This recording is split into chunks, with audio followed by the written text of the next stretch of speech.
ఆంధ్రప్రదేశ్ తెలంగాణ రాష్ట్రాల్లో డిఎస్సికి సన్నద్ధమైనటువంటి ఉపాధ్యాయ మిత్రులందరూ కూడా నా హృదయపూర్వక నమస్కారాలు. నేను మీ డాక్టర్ జేఎస్పీ రాయుడు. ప్రేమైన మిత్రులారా, మనం గత క్లాసెస్లో మనం ఆంధ్రప్రదేశ్లో జరిగినటువంటి 2025లో జరిగినటువంటి డిఎస్సి ప్రశ్నపత్రాలని అనాలిసిస్ చేస్తున్నాం. ఈ ప్రశ్నపత్రాల్లో భాగంగా మనం తెలుగు మీడియం సంబంధించినటువంటి ప్రశ్నపత్రాలని, అలాగే ఇంగ్లీష్ మీడియం సంబంధించినటువంటి ప్రశ్నపత్రాలు, దాంట్లో ఉన్నటువంటి మెథడాలజీ బిట్స్ని అనాలిసిస్ చేయడం జరిగింది. సో ఈ యొక్క బిట్స్ అనేవి మనకి ఎగ్జామినేషన్లో నెక్స్ట్ మనం ఎలా ప్రిపేర్ అవ్వాలి, ఎలాంటి క్వశ్చన్స్ మనకి ఎగ్జామినేషన్ ఆడడానికి అవకాశం ఉంది, క్వశ్చన్ ప్యాటర్న్ ఎలా ఉంది, ఇలాంటివన్నీ కూడా మనం అవగాహన చేసుకోవడానికి ఉపయోగపడతాయి. కాబట్టి అభ్యర్థుల విషయాన్ని గమనించి దీనికి అనుగుణంగా ప్రిపేర్ అవ్వాల్సిందిగా కోరుతున్నాం. ముఖ్యంగా మనకి టీజీటీ పీజీటీకి సంబంధించి చాలామంది అభ్యర్థులు గత డిఎస్సిలో తెలంగాణ ఆంధ్రప్రదేశ్ రాష్ట్రాల్లో కేవలం స్కూల్ అసిస్టెంట్ మాత్రమే రాస్తున్నారు. కాబట్టి మీకు క్వాలిఫికేషన్ ఉన్నట్లయితే తప్పనిసరిగా మీరు టీజీటీ రాయొచ్చు, అలాగే పీజీ ఉన్నట్లయితే పీజీటీ కూడా రాయొచ్చు అనమాట. కొన్ని సందర్భాల్లో మనకి ఈ యొక్క టీజీటీ పీజీటీకి సంబంధించి కొన్ని సందర్భాల్లో మనకి స్కూల్ అసిస్టెంట్ మిస్ అయినా టీజీటీ పీజీటీ ఏదో జాబ్ రావడానికి అవకాశం ఉంటుంది. అందుకని చెప్పేసి మీకు ఆ టీజీటీ పీజీకి సంబంధించినటువంటి మెథడాలజీ బిట్స్ అనేవి తప్పనిసరిగా 20 మార్క్స్ ఉంటాయి. ఈ 20 మార్క్స్ బిట్స్ అని ఎలా ఉన్నాయనే విషయాన్ని మీకు గత క్లాస్లో తెలియజేస్తున్నాం. ఇప్పుడు ఈరోజు మనం నేర్చుకున్నటువంటి అంశం ఏంటంటే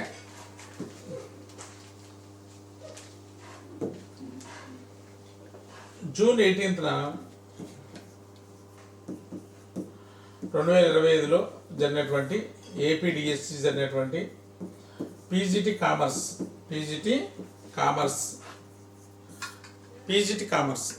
కామర్స్లో ఉన్నటువంటి 25 బిట్స్ 20 మార్క్స్ సంబంధించినటువంటి 40 బిట్స్ గురించినటువంటి విషయాన్ని మనం అనాలిసిస్ చేసుకున్నాం ఫ్రెండ్స్.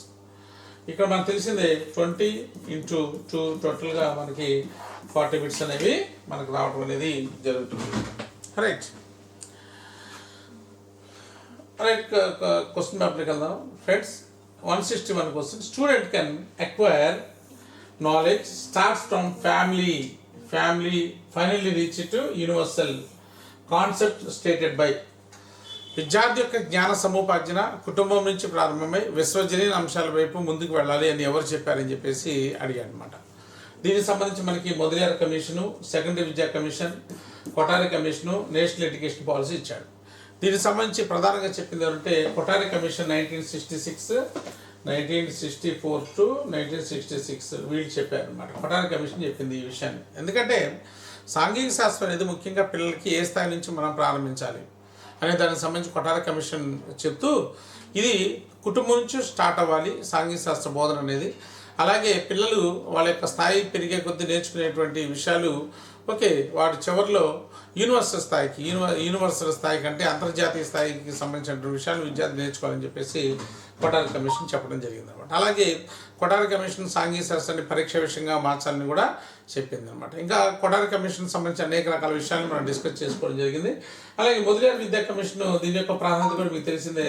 52-53 సాంఘిక శాస్త్రాన్ని భారతదేశంలో ఏర్పాటు చేయాలని చెప్పి సూచించినటువంటి కమిషన్. ఈ కమిషన్ బేస్ చేసుకునే స్టడీస్ అని ఇంట్రొడ్యూస్ చేయడం జరిగింది అనమాట.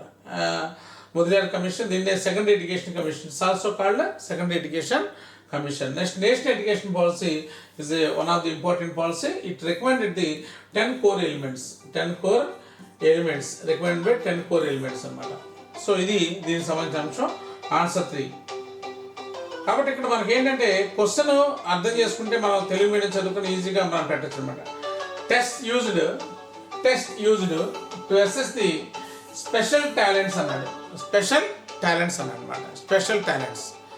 సో ఇక్కడ స్పెషల్ టాలెంట్స్ అన్నాడు కాబట్టి క్వశ్చన్ మనం చాలా జాగ్రత్త చదువుకోవాలన్నమాట. స్పెషల్ టాలెంట్స్ అన్నాడు అంటే ప్రత్యేకమైనటువంటి సామర్థ్యాల్ని అసెస్ చేసే టెస్ట్లు అని చెప్పేసి అన్నాడు. ఇక్కడ practice test, aptitude test, anecdotal record, rating scale అని చెప్పేసి 4 రకాల అంశాలు ఉన్నాయి. స్పెషల్ సామర్థ్యాన్ని అంటే అభిరుచులు కావచ్చు, వైఖరి కావచ్చు, ఇలాంటి వాటిని మనం ప్రత్యేకంగా చేసే వాటిని యాప్టిట్యూడ్ టెస్ట్ అని చెప్పేసి అంటాం అనమాట. యాప్టిట్యూడ్ సహజ సామర్థ్యానికి సంబంధించినటువంటి క్లరికల్ యాప్టిట్యూడ్ టెస్ట్ కానీ, టీచింగ్ యాప్టిట్యూడ్ టెస్ట్ కానీ, పోలీస్ యాప్టిట్యూడ్ టెస్ట్ కానీ, ఇవన్నీ యాప్టిట్యూడ్ టెస్ట్లు అని చెప్పేసి అంటాం అనమాట. నెక్స్ట్ ప్రాక్టీస్ టెస్ట్ అంటే సాధనా నిరీక్షలు అనమాట. సాధన ప్రాక్టీస్ టెస్ట్ అనమాట. సాధన నిరీక్షలు అని చెప్పేసి అంటాం.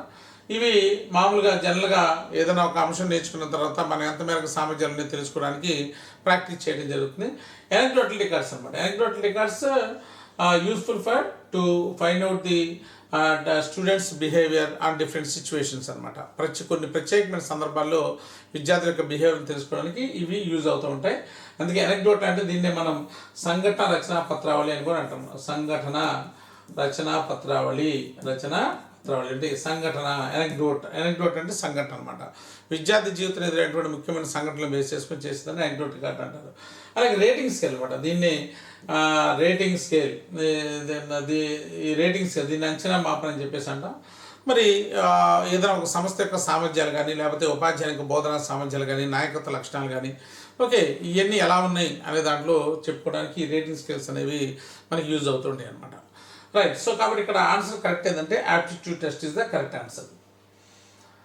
The word historia is a derived from this language అన్నాడు. ఇది ఫస్ట్ చాప్టర్ నుంచి అడిగాడు. ఇది చాలా సింపుల్ బిట్ అనమాట. అన్నీ కూడా మనం గమనించినట్టయితే టీజీటీ పీజీటీలో మనకి బిట్స్ అన్ని కూడా మనం చూసినట్టయితే చాలా సింపుల్గా పైన అడిగడం జరిగింది అనమాట. బేసిక్ క్వశ్చన్స్ అనేవి అడగడం జరిగింది. The word historia is derived from this language అన్నాడు. So Greek language, Arabic language, Latin language, French language. So is derived from the Greek language. History is a word derived from the Greek language. Historia. దీన్నే మనం పరిశోధన లేక అన్వేషణ. History అంటే ఏంటంటే పరిశోధన, అన్వేషణ అంట. ఈ యొక్క హిస్టరీ పితామహుడుగా Herodotus is the father of the history అని చెప్పుకోవచ్చు. History is one of the important History is one of the important subject in social studies. This is the one of the important subjects. అన్నిట్లో important subject ఏంటంటే history అని చెప్పేసి మనం చెప్పుకోవచ్చు అనమాట. So next Arabic, Latin. ఇక్కడ లాటిన్లో మనం తీసుకుంటే ఇక్కడ మనకి జాగ్రఫీ కానీ, హిస్టరీ కానీ, సివిక్స్, ఎకనామిక్స్ ఈ 4 సబ్జెక్టులో తీసుకుంటే ఇది గ్రీక్ నుంచి వచ్చింది. ఇది గ్రీకే. ఇది లాటిన్ వర్డ్ నుంచి వచ్చింది అనమాట. లాటిన్ సివిటాస్ అనేటువంటి పదం నుంచి రావడం జరిగింది. ఇది కూడా గ్రీక్. ఎకనామిక్స్ కూడా. సో 3 గ్రీక్ ఉన్నాయి, 1 లాటిన్ ఉంది. అది గుర్తుపెట్టుకు మరి. Right. Next question. Appreciation objectives belongs to this domain. Already we know we have 3 domains. So cognitive domain and affective domain, and third one is the psychomotor domain.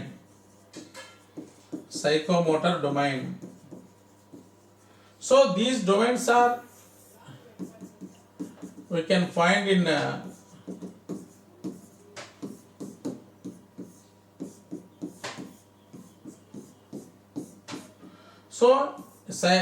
cognitive domain related to the head, affective domain related to heart,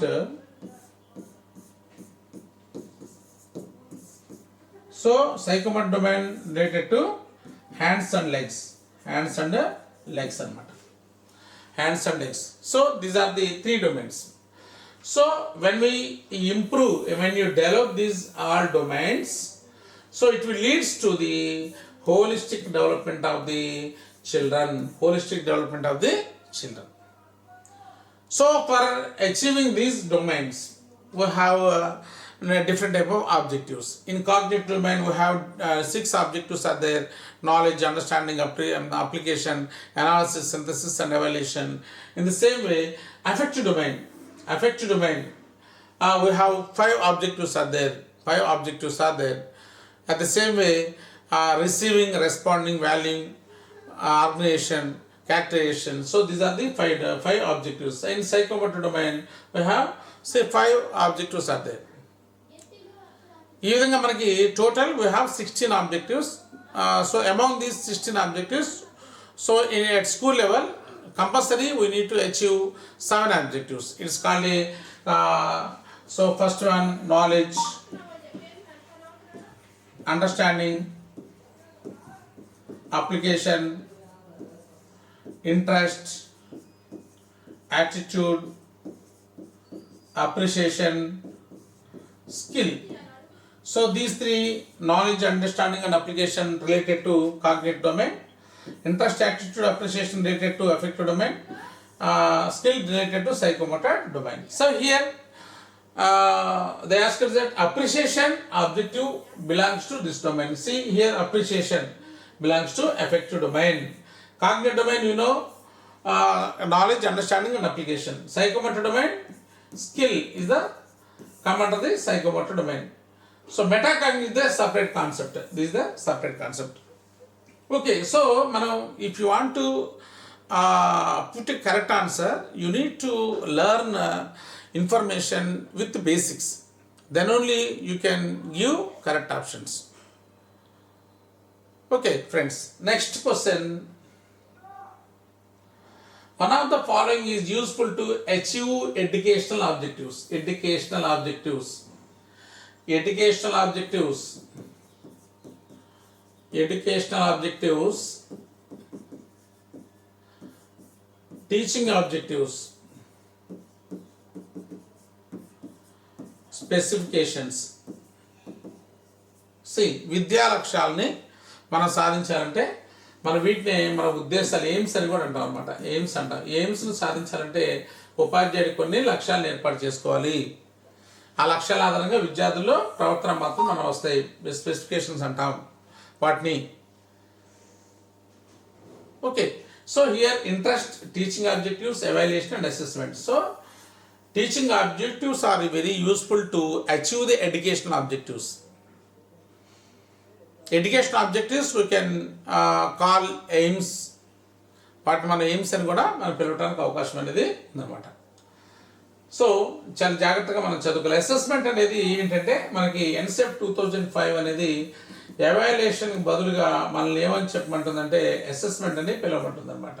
దీంట్లో మనకు తెలిసిందే FA formative assessment and summative assessment అనేవి ఉంటాయి. Evaluation is the evaluation అనేది is a judgement. Evaluation is a judgement, is a final judgement. Interest already we know. Interest are differ from person to person. Next question, student construct, see is very important, construct new knowledge on their own in a new situation by using their previous knowledge. Construct new knowledge on their own in new situation by using their previous knowledge. It is called a constructivism. Constructivism.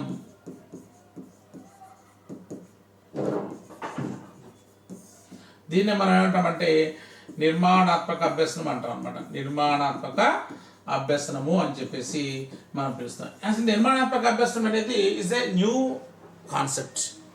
It's derived from the psychology, constructive learning theory. Based on the theory, we receive the constructive learning into methodology. మనం దాని నుంచి మనం సైకాలజీని తీసుకోవడం జరిగింది. అడిగామంట ఒకసారి ఈ constructivism అనేది ఎక్కడి నుంచి తీసుకున్నారంటే మనకి సైకాలజీ నుంచి తీసుకోవడం అనేది జరిగింది. ఏంటంటే కన్స్ట్రక్టివిజం అంటే nowadays NCF 2005 also framed based on the constructive learning. 2005 NCF కూడా దీని ఆధారంగా నిర్మించబడింది. కన్సెప్ట్ లెర్నింగ్ అని ఏం చెప్తుందంటే సైకాలజిస్టులు మన పరిశోధన ద్వారా మనకి ఏం చెప్తున్నారంటే పిల్లలకి ఉపాధ్యాయుడు చెప్పాల్సిన పని లేదు. They have the knowledge to read the lessons, to understand the lesson, to construct their own knowledge based on the previous knowledge అనేది వాళ్ళు చెప్తున్నారు అనమాట. అంటే పిల్లలు తమకు ఎదురైనటువంటి అనుభవాల ఆధారంగా వాళ్ళు నూతన జ్ఞానాన్ని వాళ్ళే నిర్మించుకుంటారు. So students are the creators of the new knowledge అని చెప్పేసి చెప్తున్నారు అనమాట. సో దీన్ని బట్టి మనకి దీన్నే మనం కన్స్ట్రక్టివిజం అని చెప్పేసి మనం చెప్తూ ఉంటాం. అందుకే ఇక్కడ ఏమన్నాడు, ఇక్కడ new knowledge on their own new situation by using their previous knowledge అన్నాడు. గత నాలెడ్జ్ ఆధారంగా కొత్త నాలెడ్జ్ని మనం ఏర్పాటు చేసుకోవడం. దీన్ని ఏమన్నాం, నాలెడ్జ్ కన్స్ట్రక్షనా, ఇన్ఫర్మేషన్ కలెక్షనా, సెల్ఫ్ టెస్టా, కాన్సెప్చువలైజేషన్. ఇక్కడ చూడండి నాలెడ్జ్ కన్స్ట్రక్షన్, దీన్నే జ్ఞాన నిర్మాణము అంటారు అనమాట. జ్ఞాన నిర్మాణము. ఈ యొక్క కన్స్ట్రక్టివిజం ఏం చెప్తుందంటే construction of the knowledge it's done by the students. పిల్లలే వాళ్ళు నాలెడ్జ్ని కన్స్ట్రక్ట్ చేసుకుంటారు అనే విషయాన్ని ఇది చెప్తుంది అనమాట. సో కాబట్టి ఇది నాలెడ్జ్ కన్స్ట్రక్ట్ అని చెప్పేసి మనం చెప్పుకోవచ్చు. నెక్స్ట్ మనకి తీసుకుంటే కంపేర్ జాగ్రత్త చదవాలి. Compare, differentiate functions of gram Panchayat and municipalities. Question belongs to this objective. చాలా ఇంపార్టెంట్ అనమాట. అంటే మనం ఇక్కడ చదివేటప్పుడు మనం ప్రధానంగా చేయాల్సినటువంటి పని ఏంటంటే ఆ అభ్యర్థులు 2014 సంబంధించినటువంటి ఓల్డ్ బుక్ చదువుకోవాలి, 2018కి సంబంధించినటువంటి న్యూ బుక్ చదువుకోవాలి. ఈ రెండు పుస్తకాలని ఇంటిగ్రేట్ చేసి ఎప్పుడైతే మనం చదువుకుంటామో అప్పుడే మనం ప్రాపర్గా ఆన్సర్ పెట్టడానికి అవకాశం ఉంది. ఈ రోజుల్లో చాలామంది అభ్యర్థులకి ఏం చదవాలి, అసలు ఏ పుస్తకాలు చదవాలి, ఎలా దీన్ని స్టడీ చేయాలి, how we get more marks in methodology అనేది ఒక అవగాహన లేకుండా ఒక బ్లైండ్గా చదువుతూ ఉన్నాను అనమాట.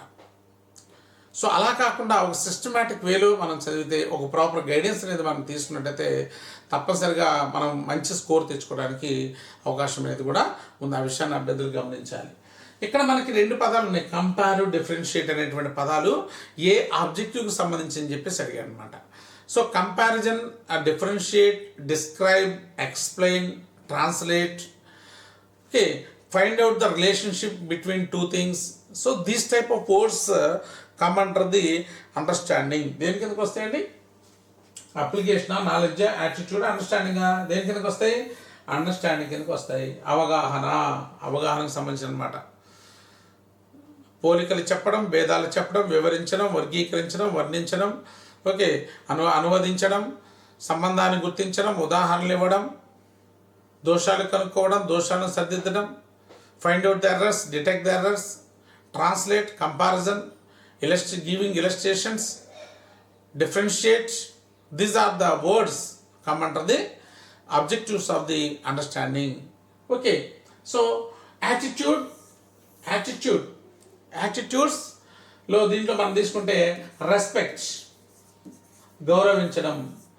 యాటిట్యూడ్స్లో మనం తీసుకుంటే పేషెన్స్, సహనం కలిగి ఉండటం, కైండ్నెస్, ఓకే, నెక్స్ట్ పేట్రియాటిజం, అన్నీ కూడా మనకి గౌరవించడం, సహనము, సహకారము, పరోపకారము, సానుభూతి, నిజాయితీ, ఓకే, దేశభక్తి, ఓకే, ఇవన్నీ కూడా దేని కిందకి వస్తాయి అంటే మనకి యాటిట్యూడ్స్ కిందకి వస్తాయి. నాలెడ్జ్లోకి వచ్చేదానికి ఏమొస్తాయి? నాలెడ్జ్లో వాట్, వేర్, వెన్, హూ, ఈ పదాలతో ఉన్నటువంటి ప్రశ్నలన్నీ కూడా దేని కిందకి వస్తాయి అంటే నాలెడ్జ్ కిందకి వస్తాయి. అప్లికేషన్లో దేని కిందకి వస్తాయి? అప్లికేషన్లో అనాలిసిస్ చేయడం, సింథసిస్ చేయడం,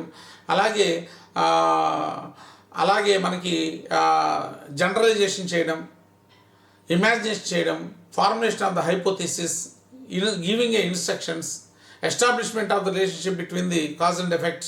ఇవన్నీ కూడా మనకి అప్లికేషన్ కిందకి వస్తాయి అనమాట. ఇవన్నీ కూడా చాలా జాగ్రత్తగా మనకి ఆబ్జెక్టివ్ స్పెసిఫికేషన్స్ తీసుకుంటే, ఆబ్జెక్టివ్స్ ఏంటంటే స్పెసిఫికేషన్స్ దాదాపు ఉన్నాకుండా దీంట్లో తప్పనిసరిగా 1-2 బిట్లు తప్పనిసరి అడుగుతుంటాడని చెప్పేసి అనేక సందర్భాల్లో కూడా మనం చెప్పడం అనేది జరిగింది ఫ్రెండ్స్.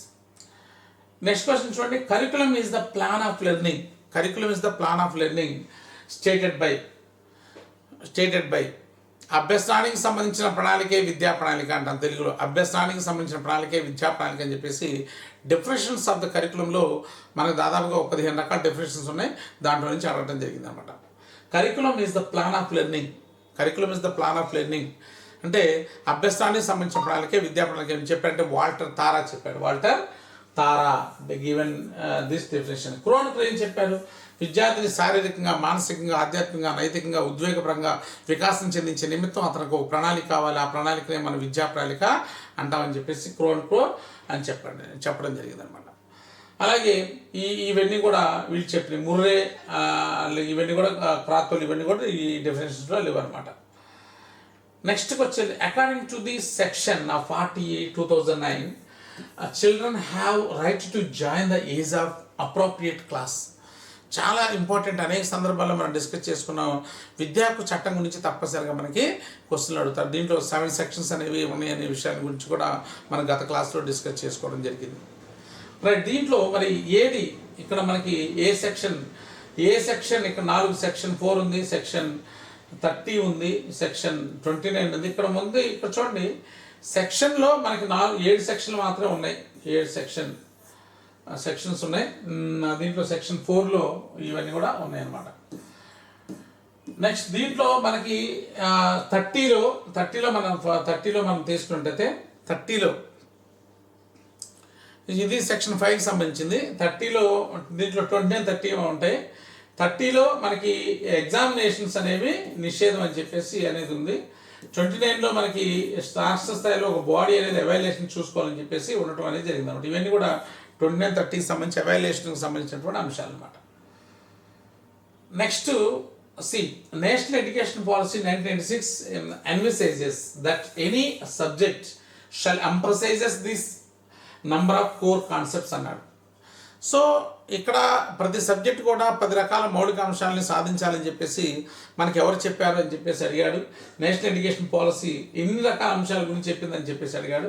ఆల్రెడీ మనం ఫస్ట్లో డిస్కస్ చేసుకున్నాం. ఇది 10 రకాల, వీటిని 10 కోర్ ఎలిమెంట్స్ అంటాం అనమాట. ఏమంటామంటే వీటిని మనం 10 కోర్ ఎలిమెంట్స్ అని చెప్పేసి అంటాం. 10 కోర్ ఎలిమెంట్స్ అని చెప్పేసి మనం వీటిని చెప్పడం అనేది జరిగింది అనమాట. 10 కోర్ ఎలిమెంట్స్ అని చెప్పేసి చెప్తాం. ఇది చాలా ఇంపార్టెంట్ అనే సందర్భంలో కూడా మనకి ఎగ్జామినేషన్లో వస్తుందన్నమాట. నెక్స్ట్ చూడండి, వైల్ టీచింగ్ ఏ కాన్సెప్ట్ ఎస్టాబ్లిష్డ్ ఇంటర్నల్ కొరిలేషన్ అన్నాడు. ఇక్కడ పదం ఉపయోగించాడు, కొరిలేషన్ అని చెప్పేసి అన్నాడు. ఇలాగ మనం క్వశ్చన్ చాలా జాగ్రత్త చేస్తే ఏదో ఒక కీవర్డ్ అనేది మనకి కనిపిస్తుంది. కొరిలేషన్ విత్ అదర్ సబ్జెక్ట్స్ అనమాట. మనం పాఠ్యాంశాన్ని బోధించినప్పుడు ఒక కాన్సెప్ట్ని వేరే సబ్జెక్ట్ తోటి మనం కొరిలేషన్ చేస్తే దాన్ని ఏమంటాం అని చెప్పేసి అన్నాడు. సర్క్యులర్ అప్రోచా, కొరిలేషన్ అప్రోచా, లాజికల్ అప్రోచా, టాపిక్. దీన్ని మనం కొరిలేషన్ అప్రోచ్ అంటాం. దీన్ని తెలుగులో సహసంబంధ ఉపగమం అని చెప్పేసి అంటాం అనమాట. సహసంబంధ ఉపగమం అని చెప్పేసి అంటాం. దీనిలో 4 రకాలు ఉన్నాయి అనమాట. అంతర్గతంగా ఏర్పడే సహసంబంధం, లేకపోతే పాఠ్య విషయ సహసంబంధం, రెండవది అంతర్గత సహసంబంధం, తర్వాత బాహ్య సహసంబంధం. ఎక్స్టర్నల్ కొరిలేషన్ అనేది ఒకటి, ఇంటర్నల్ కొరిలేషన్ ఒకటి, సబ్జెక్ట్ బేస్డ్ కొరిలేషన్ ఒకటి. ఇట్లా 4 రకాలుగా ఉన్నాయని చెప్పి. ఇది దేనికి సంబంధించిందంటే పాఠ్య విషయ సహసంబంధానికి సంబంధించింది. ఇట్స్ కాల్డ్ కొరిలేషన్ అప్రోచ్ అనమాట. సర్క్యులర్ అప్రోచ్ అనేది ఇక్కడ మనకి లేదు. సర్క్యులర్ అప్రోచ్, లాజికల్ అప్రోచ్ ఉంది, లాజికల్ అప్రోచ్, టాపికల్ అప్రోచ్ ఉంది. టాపికల్ అప్రోచ్లో మనకి ఒక కాన్సెప్ట్ తీసుకుంటే ఒక పాఠాన్ని ఏదో క్లాస్లో 6, 7, 8, 9, 10 ఏదో దాంట్లో మనం ఎస్టాబ్లిష్ చేస్తే దానికి టాపికల్ అప్రోచ్ అని చెప్పేసి అంటాం. దాన్ని శీర్షిక ఉపగమం అని చెప్పేసి అంటాం. సో దీనికి కరెక్ట్ ఆన్సర్ ఏంటంటే correlation approach. Next, this can be inculcate among students by studying social resources. సామాజిక వనరుల గురించి మనం చెప్పేటప్పుడు వేటిని మనం ఇంకల్కేట్ చేయాలని చెప్పేసి అడిగాడు అనమాట. స్పోర్ట్స్ ఇంటిగ్రిటీనా, పాలిటీ ఇంటిగ్రిటీనా, ఎకనామిక్ ఇంటిగ్రిటీనా, కల్చరల్ ఇంటిగ్రిటీ. సమాజంలో సాంస్కృతిక అంశాల గురించి ఇంటిగ్రిటీ అనేది మనం చేస్తే ఆ సమాజంలో ఉన్నటువంటి యొక్క సాంప్రదాయాలు, ఆచార వ్యవహారాలు, సంస్కృతి, ఇలాంటి విషయాల గురించినటువంటి విషయాలు మనం ఇంటిగ్రేట్ చేసినప్పుడు విద్యార్థులు ఆ సామాజిక వనరుల్ని మనం సులభంగా విద్యార్థులు అర్థం చేసుకోవడానికి అవకాశం అనేది ఉంటుందన్నమాట. Next, the committee opinion that museums is needed to school. ఇది ఎక్కడ మన బుక్స్లో ఎక్కడ కూడా లేదు. సో ఇక్కడ మనకి Radhakrishna commission, Ramaswamy commission, Prakash committee. So ఇక్కడ మనకి శ్రీ ప్రకాష్ కమిటీ అనేది కరెక్ట్ ఆన్సర్గా మనం చెప్పుకోవచ్చు అనమాట. నెక్స్ట్ 174 చూడండి. This strategy can be used in schools to invent new hypothesis in education. మన బోధనా విధానంలో, మన ఎడ్యుకేషన్ సిస్టంలో నూతనమైనటువంటి ఒక పరికల్పనని మనము తయారు చేయడానికి అవకాశమైనటువంటి అప్రోచ్ ఏందని చెప్పేసి అడిగాడు. మైక్రో టీచింగా, మ్యాక్రో టీచింగా, యానిమేషన్, యాక్షన్ రీసెర్చ్ అనమాట. యాక్షన్ రీసెర్చ్ అనేది ఏంటంటే అక్కడ ఉన్నటువంటి సమస్యలు ఏదైతే ఉన్నాయో తక్షణ పరిష్కారం తీసుకుంటే, తక్షణ పరిష్కారం తీసుకున్నట్లయితే దాన్ని ఏమంటే immediate solution of the immediate problems అనమాట. We will take the solutions, take the problem, and we will find out the solutions in short term. It's called action research anamata. So action research is very useful to solve the daily classroom problems. So is very short term research. Short term research is very useful to enhance our teaching learning process anamata. Action research అనేది ఇది మనకి చాలా use అవుతుంది. Next ఏంటంటే micro teaching అనమాట. Micro teaching is very useful to so improvement of the skills అనమాట. స్కిల్స్ని పెంపొందించడానికి ఇది చాలా యూజ్ అవుతుంది. మ్యాక్రో టీచింగ్ అనేది is very useful to change the behaviour of the children. Macro teaching అంటే నిజ తరగతి గదిలో జరిగేటువంటి టీచింగ్ని మనం ఈరోజు ఏదైతే బోధన చేస్తామో దాన్ని మనం మ్యాక్రో టీచింగ్ అని చెప్పేసి అంటాం అనమాట. సో కాబట్టి దీనికి action research is the correct answer. Next 175 the map selected by you as a teacher to teach boundaries అన్నాడు. టీచ్ బౌండరీస్ అంటే ఒక ప్రదేశం యొక్క బౌండరీస్ గురించి మనం చెప్పాలంటే ఏ మ్యాప్ని సెలెక్ట్ చేసుకుంటాం అని చెప్పేసి అడిగాడు. ఏదైనా కూడా ప్రపంచం కానీ, దేశాలు కానీ, ఖండాలు కానీ, అలాగే రాష్ట్రాలు కానీ, ఓకే, రాజధానులు కానీ, సరిహద్దులు కానీ, ఓకే, ఇలాంటి విషయాల గురించి మనం చెప్పాలంటే తప్పనిసరిగా బౌండరీస్ గురించి చెప్పాలంటే we need to use the political map అనమాట. పొలిటికల్ మ్యాప్ అనేది యూజ్ చేయాలి. దీంట్లో ఏమేమి వస్తాయి మనకి? వరల్డ్ గురించి మనం చెప్పాలన్నా, కాంటినెంట్స్ గురించి మనం చెప్పాలన్నా, కంట్రీ గురించి మనం చెప్పాలన్నా, స్టేట్స్ గురించి మనం చెప్పాలన్నా, క్యాపిటల్స్ గురించి మనం చెప్పాలన్నా, ఇంపార్టెంట్ సిటీస్ గురించి మనం చెప్పాలన్నా, బౌండరీస్ గురించి మనం చెప్పాలన్నా, రైలు మార్గాల గురించి చెప్పాలన్నా, రోడ్డు మార్గాల గురించి చెప్పాలన్నా, విమాన మార్గాల గురించి చెప్పాలన్నా, దేని గురించి చెప్పాలన్నా కూడా మనం పొలిటికల్ మ్యాప్ అనే దాన్ని యూజ్ చేయాలన్నమాట. ఓకే, సో అలాగే జియోగ్రఫికల్ మ్యాప్, భౌగోళిక పటాలు, ఇవి భౌగోళిక స్వరూపం గురించి, ఫిజికల్ ఫీచర్స్ గురించి ఎక్కువగా మనకి తెలియజేస్తూ ఉంటాయి అన్నమాట. సో ఈ మ్యాప్స్ కూడా మనకి ఇది క్లాసిఫికేషన్ ఆఫ్ టీచింగ్ ఎయిడ్స్లో డిఫరెంట్ మ్యాప్స్ గురించి ఆడటం జరిగింది. One of the following question has no scope for subjectivity. ఇక్కడ మనకి క్వశ్చన్స్లో రెండు ఉంటాయి అన్నమాట. సబ్జెక్టివిటీ అనేది ఒకటి ఉంటుంది,